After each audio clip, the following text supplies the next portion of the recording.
जय जगन्नाथ पिलामाने तुम मानकु संस्कृत शिक्षायतनर ए प्रकोष्ठ मध्यकु स्वागत। पिलामाने आमे गत पीरियड रे अष्टम श्रेणी रो भाषा सौरभम रु आमे गद्य विभागर लक्ष्य प्राप्ति ए विषयटी पढ़ी सारी थिले, किंतु सेथिरे थिबा तुम पई काम अर्थात विधिलिंग लकार रो प्रयोग आमे करि नथिले। आज सेइटिकु आमर ए प्रकोष्ठ मध्यरे सारिबा। ताहले चलो देखिबा विधिलिंग लकार रो काम केमती, विधिलिंग लकार को आमे केमिति प्रयोग करले ठीक हबो। पिला माने तुमे जानिछो जो लकार आमे व्यवहार करू धातु रूपर, से लकार आमर पांचटी, लट लकार, लंग लकार, रूट लकार, ए तीनोटी होची लकार। किंतु आ भितरे अर्थ लकार आउ दीटा रहिची, से दीटा होची लोट लकार आउ विधिलिंग लकार। ए विधिलिंग लकार रो प्रयोग आमे आज सिखिबा। लोट लकार आगुरु पढ़ी सारी थाए, तेणु आज आमे विधिलिंग लकार सिखिबा। विधिलिंग लकार पिला माने उचित वा संभावना अर्थ रे प्रयोग करा जाय। ताले प्रश्न रे कोन अछि देखो, उच्चे ही पठत लिखत। बुझि परला? तुम पई काम रे कोन अछि ना उच्चे ही पठत लिखत, अर्थात उच्चरे पढ़ एवं लेख, जोरे पढ़ एवं ताकू लेख। ताले उदाहरण देखिबा। उदाहरण रे हमरो जो लकार आमे पढ़िबा को जाउछे ता देर आगे आमे पुरुष पढ़िबा। पुरुष हमरो तीन प्रकार, प्रथम पुरुष, मध्यम पुरुष आ गोटेला उत्तम पुरुष। हैला वचन केते प्रकार? वचन केते प्रकार? वचन हैला तीन प्रकार, एक वचन, दुई वचन, बहुवचन। चले ताहले आमे चलो एक वचन रो आज प्रयोग गुड़िक आग देखिनबा, तापरे दुई वचन और बहुवचन प्रयोग को देखिबा। देखो एक वचन रे कोन अछि? आमर पुरुष चिन्ह आमे सब जानिछे। उत्तम पुरुष चिन्ह होला अहम, नहीं अहम आबाम वयम, अर्थात उत्तम पुरुष चिन्ह होची एक वचन रे कोन अहम। आउ मध्यम पुरुष चिन्ह होची त्वम, आउ प्रथम पुरुष चिन्ह ए दुईटी को छाड़ी देले आउ जे सब रहिले से होचंती प्रथम पुरुष चिन्ह। आमे जदि एक वचन रे प्रयोग करिबा ताले बालकः पठेत, अर्थात बालकटी पढ़िबा उचित हैला। सेही परी आमे करि परिबा मध्य सह पठेत, से पढ़िबा उचित, बा सा पठेत, सा माने स्त्रीलिंग रे, से पढ़िबा उचित। सेही परी हस धातु जदि थिबो, हस माने हसिबा, नहीं जदि थिबो ताले आमे करि परिबा बालकः हसेत, अर्थात बालक हसिबा उचित। जदि गम धातु अछि, गम माने जिबा, बालकः गच्छेत, बालकटी जिबा उचित।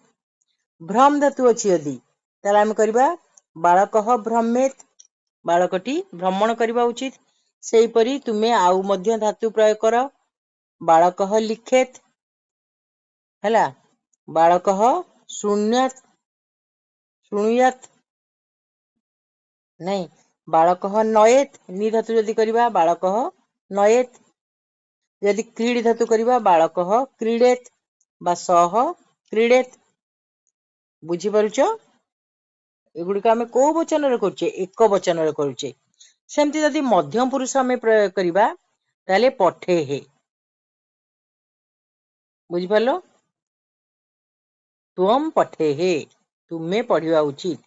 तुम हसे हे, तुमे हसिबा उचित। तुम गच्छे हे, तुमे जिबा उचित। तुम भ्रमे हे, तुमे भ्रमण करिबा उचित। सेमती तुमे करि परिबा तुम क्रीडे हे, तुमे खेलिबा उचित। तुम नये हे, तुमे नेबा उचित हैला। तुम कोन लेखिबा उचित, तुम लिखे हे, तुमे लिखिबा उचित। एई बरी सब क्रिया आमे ବସେଇ परिबा।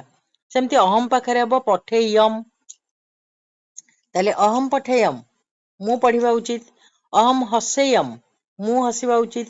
अहम गच्छेयम मु जिबा उचित। अहम भ्रमेयम मु बुलिबा उचित। बुझी पारछ?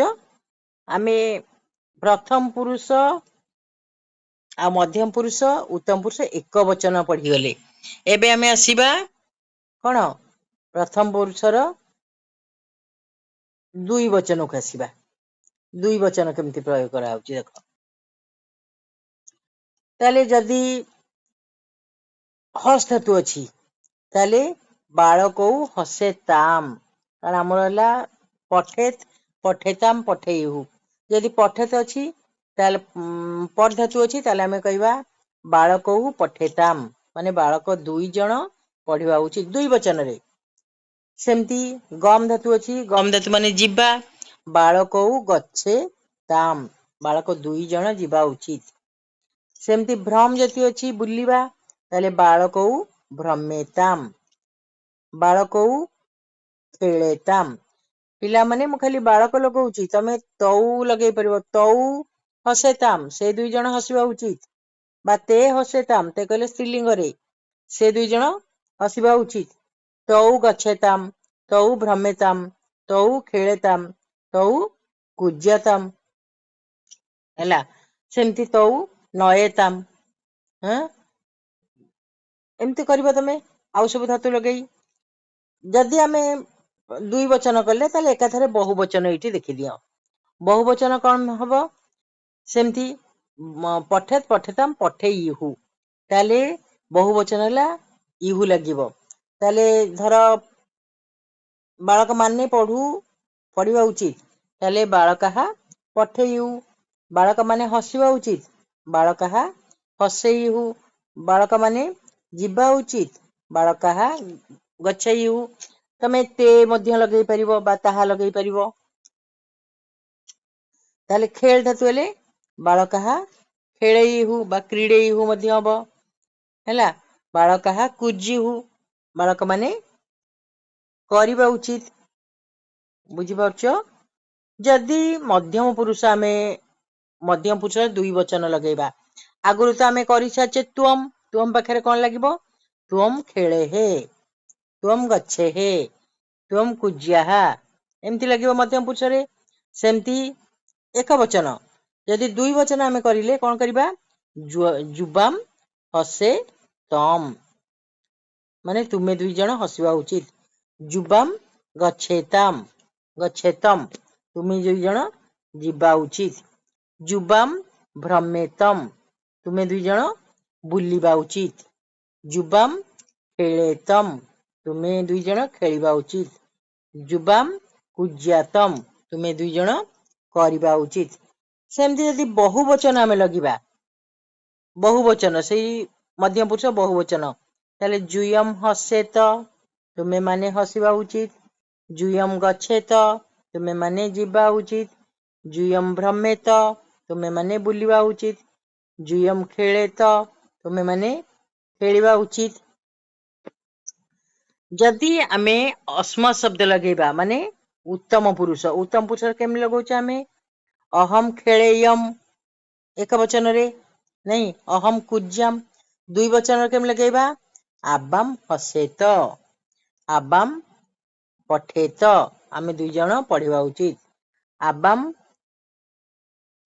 हसेयम हसेब हसेम, आबाम कोन हसेब, आबाम गच्छेब, आबाम भ्रमेब, माने कोन होची पिला माने बुझि पाछ? आमर होची अहम आबाम बयम। अहम हला एक वचन, आबाम हला दुई वचन, बयम हला बहु वचन।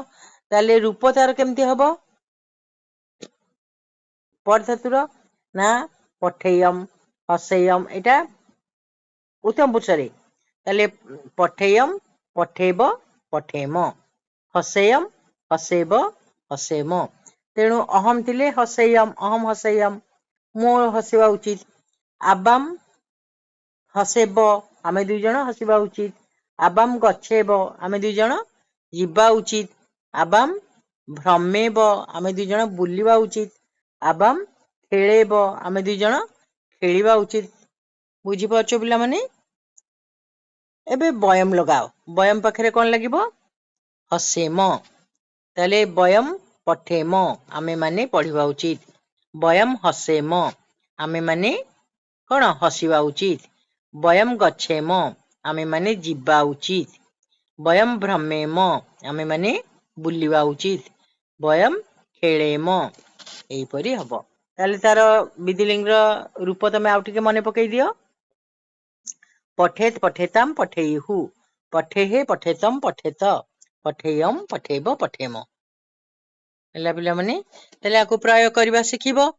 କେମିତି ବ୍ୟବହାର, ଯେତେ ଆମେ ବ୍ୟବହାର କରିବା ସେତେ ଆମର ସେଇଟା କ୍ଲିୟର ହେଇଯିବ। ତାହେଲେ ଆଜି ପାଇଁ ଏଇଠି ଆମେ ରଖିବା। ସମସ୍ତଙ୍କୁ ଧନ୍ୟବାଦ।